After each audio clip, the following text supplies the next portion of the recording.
หาที่ตัวเองให้มั่นคงนะครับเราทดสอบตัวเองเนาะต่อไปเราก็ดูซิว่าเราจะทรงสมาธิได้มามากน้อยแค่ไหนนะตอนนี้ทุกคนตั้งกายให้ตรงนะครับดำรงจิตของตนเองให้ตั้งมั่นสูดลมหายใจเข้าออกลึกๆสัก3 ครั้งนะเป็นการคลายลมหายใจของเราก่อนเมื่อเราหายใจเข้าออกลึกๆสัก3 ครั้งทีนี้เราค่อยๆรู้สึกถึงลมหายใจของเราด้วยความเบาๆแล้วก็สบายๆผ่อนคลายตั้งแต่ศีรษะจนถึงปลายเท้ามีสติสัมปชัญญะรู้ตัวทั่วพร้อมว่าขณะนี้เรากำลังนั่งกายตั้งให้ตรงไหล่ของเราจะต้องไม่งอหลังไม่งอคอตั้งให้ตรงเพื่อให้ฐานลมของเรานั้นสามารถเดินได้สะดวกส่วนขานั้นจะขวาทับซ้ายหรือนั่งขัดสมาธิเพชรหรือเอาตามที่เราสามารถนั่งได้นะแต่ให้มีความรู้สึกตัวอยู่ทุกขณะทุกขณะตอนนี้ก็รู้สึกตัวอยู่ที่กำลังหายใจเข้าหายใจออกเห็นร่างกายของเรามันกำลังขยับตอนหายใจเข้าและหายใจออกรับรู้สึกถึงลมหายใจของเราด้วยความเบาๆสบายๆแล้วเราก็ผ่อนคลายใบหน้าของเราสักเล็กน้อยด้วยการยิ้มที่มุมปากเล็กๆน้อยๆเพื่อให้จิตของเรามีความแช่มชื่นเบิกบานขึ้นมาเมื่อเรายิ้มที่มุมปากน้อยๆเราก็กลับมาดูที่ใจของเราด้วยว่าใจของเรามันมีความอ่อนโยนมากขึ้นไหมอันนี้คือกายของเรามันมีผลต่อจิตตอนนี้เราได้สมาทานศีลสมาทานพระกรรมฐานเราได้ให้เวลากับตัวเราเองสิ่งที่เราฟังมาตั้งเยอะตั้งแยะต่อไปเราจะเอาสิ่งที่ฟังมาฝึกเป็นการฝึกปฏิบัติเพื่อให้เห็นผลถึงการที่เราตั้งใจฟังมาดีแล้วค่อยๆทำตามไปตามลำดับลำดานะตอนนี้ยังรู้สึกถึงลมหายใจอยู่รู้สึกว่ากำลังนั่งอยู่เบิกบานอยู่กับลมหายใจของเราฝึกหยุดอยู่กับปัจจุบันขณะให้มากที่สุดการที่เราจะหยุดอยู่กับปัจจุบันขณะได้ก็คือการมีสติสัมปชัญญะเต็ม100%กับลมหายใจภาระงานอย่างเดียวของเรามีความรู้สึกเท่านั้นว่าลมหายใจตอนนี้กำลังหายใจเข้าหรือหายใจออกลมหายใจของเรามันสั้นหรือลมหายใจของเรายาวให้ตามรู้ด้วยความเบาๆสบายๆถ้าเผลอก็กลับมารู้ใหม่นะไม่ต้องกังวลนะครับนะเดินลมหายใจด้วยความเบาๆสบายๆถือว่าเป็นการผ่อนคลายร่างกายก็เรียกว่าใช้อานาปานสติในการคุมสังขารกายสังขารที่มันปรุงแต่งการใช้อานาปานสติจะช่วยให้กายที่มันปรุงแต่งความเจ็บปวดความเหนื่อยความล้ามีความเบากายของเรามากขึ้น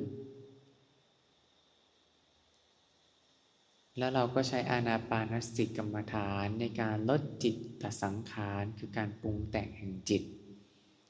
เพราะว่าตอนนี้เรากลับมาดูแค่ลมหายใจรับรู้สึกถึงลมหายใจเท่านั้นก็พออย่างอื่นเรื่องอื่นๆถ้ามันคิดออกไปก็ดึงกลับมาใหม่แล้วค่อยๆละเมียดละไมในการตามลมหายใจของเรา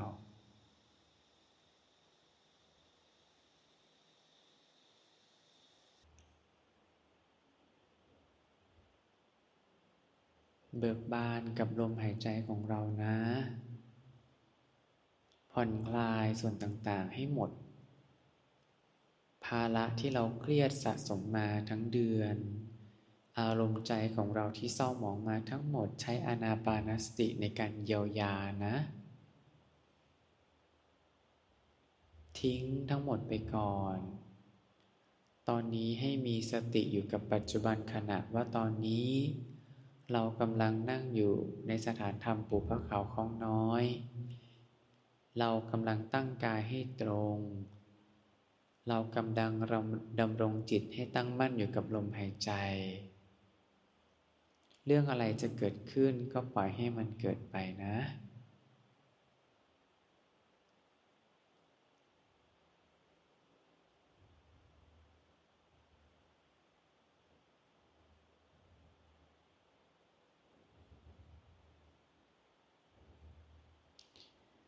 เมื่อจิตของเรามีความละเอียดละออดีแล้วค่อยๆรู้สึกถึงฐานของลมหายใจควบคู่กันไปด้วยฐานที่หนึ่งคือปลายจมูกฐานที่สองคือจุดยอดอกฐานที่สามคือศูนย์เหนือสะดือค่อยๆรับรู้ลมหายใจผ่านฐานแต่ละฐานทีละเล็กทีละน้อย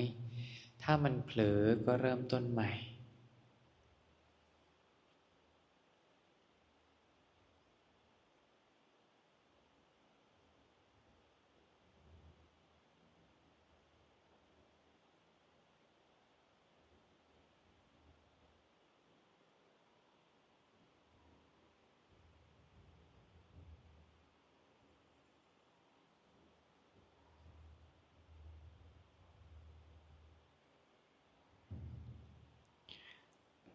เมื่อจิตของเรามีความสงบดีแล้วใช้คำบริกรรมกำกับร่วมกับความรู้สึกถึงลมหายใจฐานของลมหายใจและคำบริกรรมที่เราฝึกมาดีแล้วนึกด้วยความเบาๆสบายๆ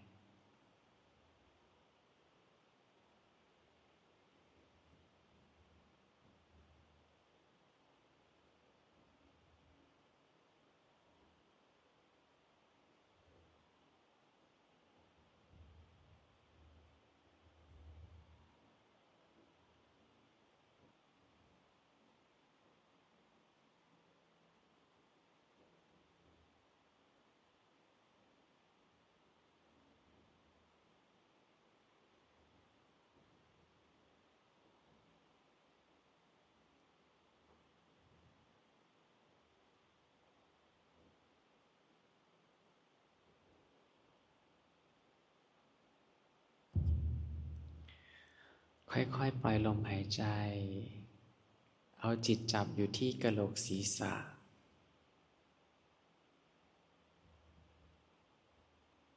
กระดูกต้นคอ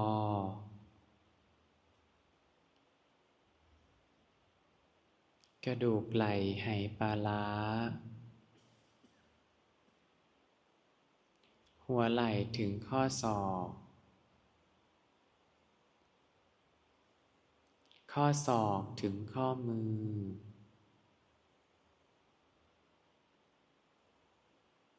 ข้อมือถึงปลายนิ้วทุกๆนิ้ว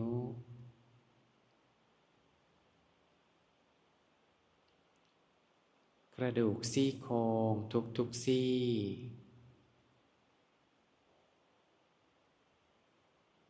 กระดูกสันหลังทุกๆข้อ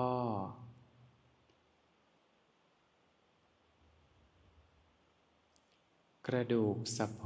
กสะโพกถึงหัวเข่า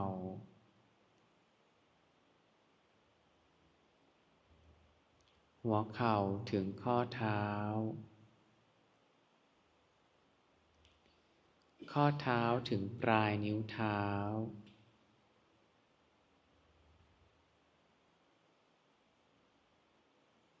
ปลายนิ้วเท้าถึงข้อเท้าข้อเท้าถึงหัวเข่า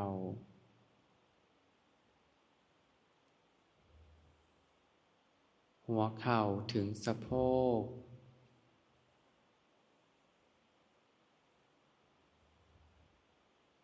กระดูกสะโพก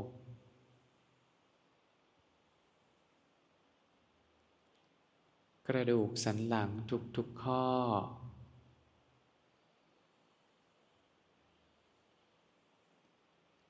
กระดูกซี่โครงทุกๆซี่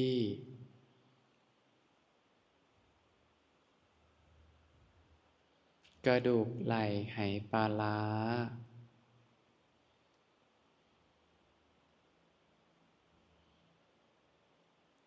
หัวไหล่ถึงข้อศอก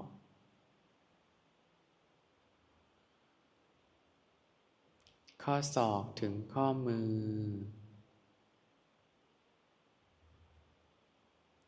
ข้อมือถึงปลายนิ้วทุกนิ้ว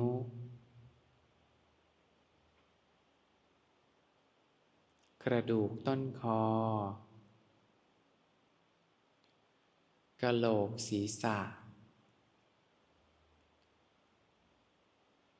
เราไม่ช้าไม่นานก็เป็นเพียงแค่กะโหลกศีรษะกระดูกต่างๆที่เราได้พิจารณามาเมื่อสักครู่นี้ความตายเดี๋ยวก็มาถึงเราแล้วเมื่อเวลาผ่านไป100 ปี200 ปี300 ปีโครงกระดูกที่เรียกว่าโครงนี้ค่อยๆเสื่อมสลายกลายเป็นธาตุดินเราก็ปล่อยวางทุกสิ่งทุกอย่างปล่อยวางบ้านรถทรัพย์สินเงินทองเราต้องคืนทุกสิ่งทุกอย่างกลับสู่โลกเราก็ปล่อยหน้าที่การงานภาระต่างๆคนที่เราเจอต่างๆไม่ว่าจะเป็นคนที่เรารักคนที่เราเกลียดหรือคนที่เรารู้สึกเฉยๆเราก็ต้องปล่อยเรื่องราวต่างๆที่เกิดขึ้นตั้งแต่ต้นจนถึงตอนนี้ก็มีแต่ความว่างเปล่า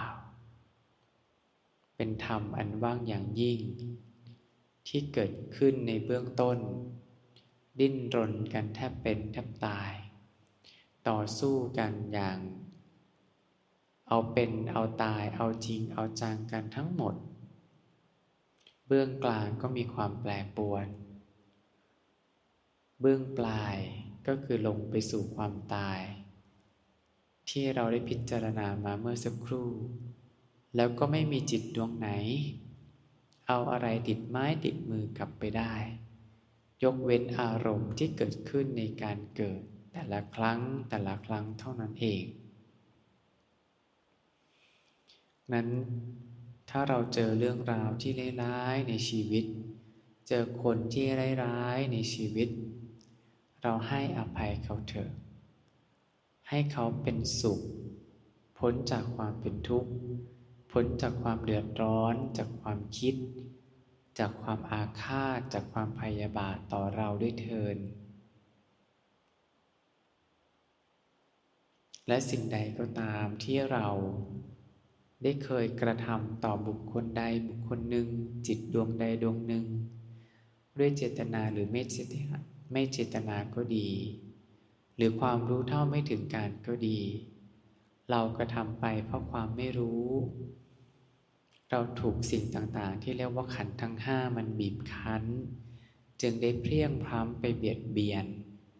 บุคคลอื่นจิตอื่นด้วยกายก็ดีด้วยวาจาก็ดีหรือแม้กระทั่งความคิดก็ดีขอให้ท่านทั้งหลายได้โปรดเมตตาอดโทษและอโหสิกรรมให้แก่ดวงจิตดวงนี้ด้วยเถิด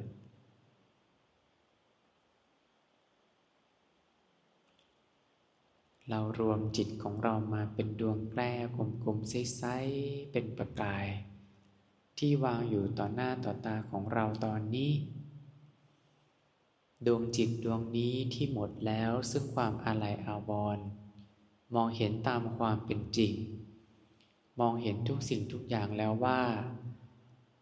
ไม่มีอะไรที่เราจะหยิบจับฉวยขึ้นมาได้เป็นของเราเลยแม้แต่อย่างเดียว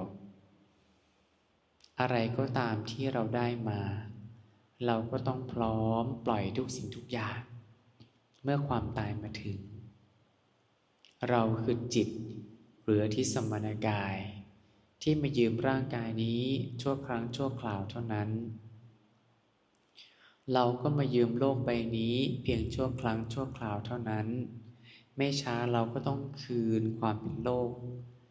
ให้กลับคืนสู่ธรรมชาติมองดูจิตของเราที่หมดแล้วซึ่งความอาลัยอาวรณ์หมดแล้วซึ่งกิเลสตัณหาและอุปาทานอกุศลกรรมที่ทำให้จิตของเราเกิดความเศร้าหมองจิตของเราก็มีความผ่องใสขึ้นผ่องใสขึ้นมีความสว่างไสวเป็นประกายจากเดิมที่มีความเศร้าหมองมีความดำมีความหม่นหมองตอนนี้จิตของเรามันหลุดออกจากกายนี้แล้วจึงมีความผ่องใสขึ้นเพราะไม่มีตัวดึงรั้งจิตของเราแต่จิตดวงนี้ก็หาที่พึ่งอันเป็นบรมสุขยังไม่ได้ขอพระบารมีองค์สมเด็จพระสัมมาสัมพุทธเจ้าขอพระพุทธองค์ได้โปรดเป็นที่พึ่งอันเป็นบรมสุขให้แก่จิตของลูกด้วยเถิดพระพุทธเจ้าค่ะเราขออาราธนาภาพพระปรากฏอยู่กลางดวงกลมแก้วใสๆเป็นประกายต่อไปนี้จิตของเราไม่เล่ร่อนจิตของเราไม่ใช่ไม่มีที่อยู่จิตของเราไม่ใช่ไม่มีที่พึ่งแต่ตอนนี้จิตของเรามีที่พึ่งคือองค์สมเด็จพระสัมมาสัมพุทธเจ้าตราบใดก็ตามถ้าจิตดวงนี้จะออกจากร่างกายองค์สมเด็จพระสัมมาสัมพุทธเจ้าอยู่ที่ใดขอให้ลูกได้อยู่กับพระพุทธองค์ด้วยเถิดพระพุทธเจ้าค่ะเราจะมีความอิ่มใจมีความสบายใจมีความผ่องใสอยู่ภายในจิตของเราภาพพระยิ่งมีความผ่องใสอยู่ในจิตของเรามากขึ้นค่อยๆเคลื่อนจิตที่อยู่หน้าเราตอนนี้นะมาอยู่กลางกระหม่อมค่อยๆเคลื่อนมาที่ตรงระหว่างคิ้วเคลื่อนมาตรงที่จุดยอดอกแล้วเคลื่อนลงไปที่ศูนย์เหนือสะดือขึ้นมา2 นิ้วที่ศูนย์กลางปลายองค์พระหันหน้าไปทางทิศเดียวกับเราหันหน้าไปองค์พระมีความสว่างไสวเป็นจุดสว่างตรงกลางค่อยๆใสในใสใสในใสใสในใสสว่างว่างออกไปจุดกลมๆเล็กๆสว่างไสวสว่างไสวถึงองค์พระสว่างไสวถึงดวงจิตค่อยๆสว่างไสวออกไป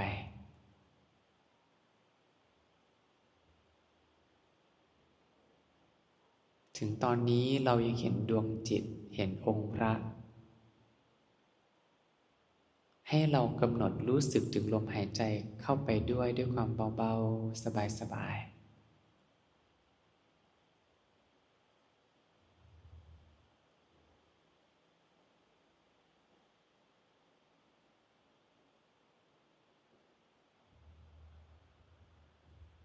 ถ้าใครไม่เห็นไม่เป็นไรนะครับให้รู้สึกว่ามีก็พอ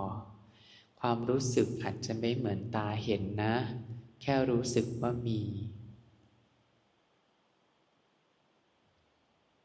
การเห็นหรือไม่เห็นไม่ได้มีความสำคัญนะครับสำคัญอยู่ตรงที่รู้สึกว่ามีหรือเปล่ารู้สึกว่าสงสัยในสิ่งที่เราอยู่เรามี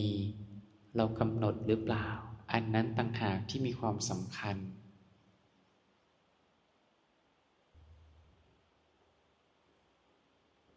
เราจะสังเกตว่าลมหายใจของเรามันจะมีความละเอียดละออขึ้นไปอีก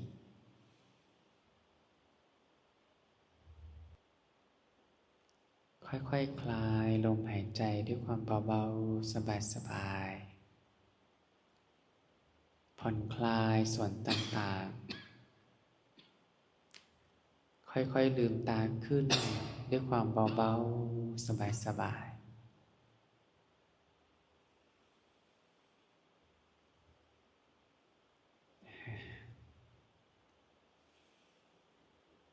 ค่อยๆจำอารมณ์ไว้นะ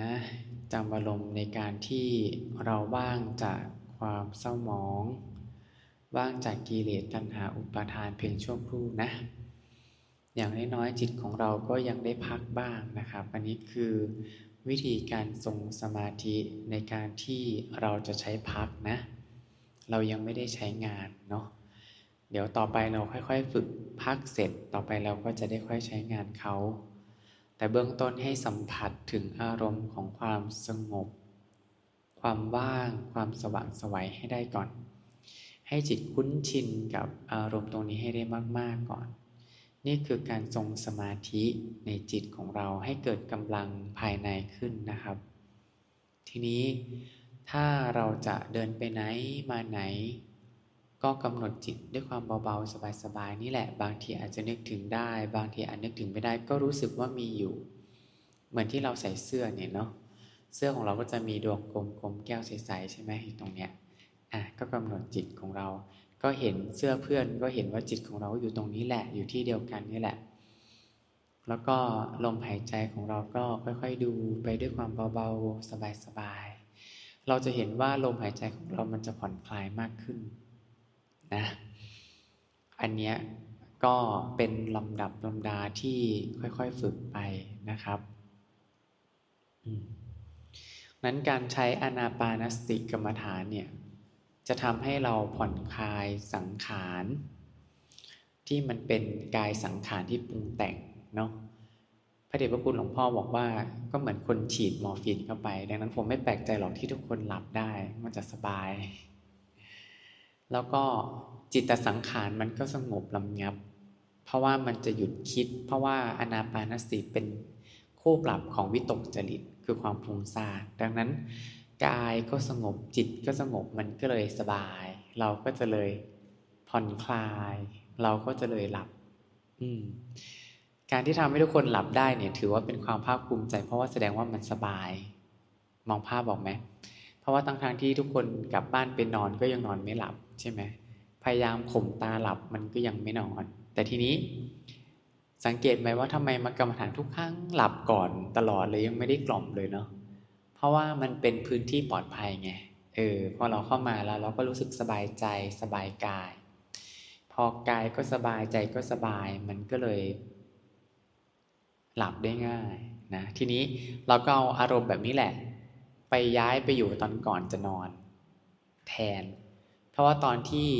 เรานอนใช่ไหมมันจะชอบคิดเรื่องนู้นเรื่องนั้นเรื่องนี้เนาะมันก็เลยนอนไม่หลับนี่คือเหตุผลของคนที่นอนไม่หลับแต่พอเรามากรรมฐานทำไมเราหลับสังเกตไหมมันต่างกันตรงไหนใช่ไหมทั้งที่มันไม่ใช่เวลานอนดังนั้นคนที่มีปัญหาเรื่องนอนไม่หลับก็เอาวิธีตรงนี้แหละไปใช้ตอนที่เรากำลังจะน